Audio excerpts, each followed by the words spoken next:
Commissioner સાહેબનું જાહેરનામું આવ્યું છે કે રેસકોર્સ રિંગ રોડ ઉપર અને જાહેરમાં રંગ ઉડાડવાની અને રંગ પર ધૂળેટીમાં રંગે રમવાની મનાઈ છે.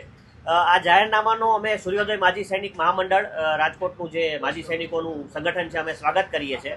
પરંતુ આ જાહેરનામાની અમલવારીનો પ્રશ્ન હંમેશાથી રહ્યો છે. આપણે દર વર્ષે જોઈએ છે કે રેસકોર્સમાં લોકો ખુલ્લેઆમ ધૂળેટી રમે છે અને રંગો કોથળો ભરી ભરીને રંગો અહીંયા લાવે છે ને રંગો છોડીને જતા રહે છે. એને લીધે જે પોલ્યુશન, ખાસ કરીને ધૂળેટીના દિવસે સતત તમે જુઓ તો રેસકોર્સ રિંગ રોડ પરથી પસાર થવું વાહનોને કે માણસોને અશક્ય બની જાય છે. અને પછી જે રંગો આખા રિંગ રોડ પર, સમગ્ર રિંગ રોડ પર પથરાયેલા રહે છે, એને લીધે સતત હવામાં પોલ્યુશન થાય છે. એને રંગોને ધોવા માટે આરએમસીને મુશ્કેલી પડે છે. અને જે લોકો સવારે પોતાની દિનચર્યા માટે, મોર્નિંગ વોક માટે, રનિંગ માટે અહીંયા રેસકોર્સ રિંગ રોડમાં આવે છે, એમને પણ આને લીધે બહુ વધારે પ્રોબ્લેમ થાય છે. શ્વસન તંત્રના રોગો પણ થાય છે.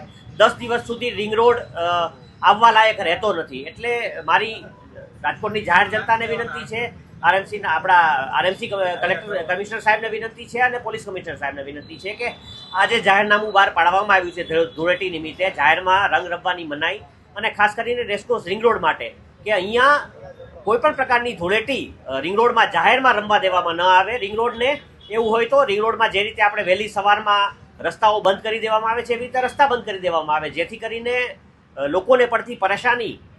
ધૂળેટી એક તહેવાર છે અને તહેવારની જેમ ઉજવીએ. બીજા લોકોને પરેશાન કરવા માટે કે પછી પોલ્યુશનને 10-10 દિવસ સુધી રેસકોર્સ રિંગ રોડ કે જે રાજકોટનું ઘરેણું છે ત્યાં મૂકીને જઈએ, એવું ના કરીએ.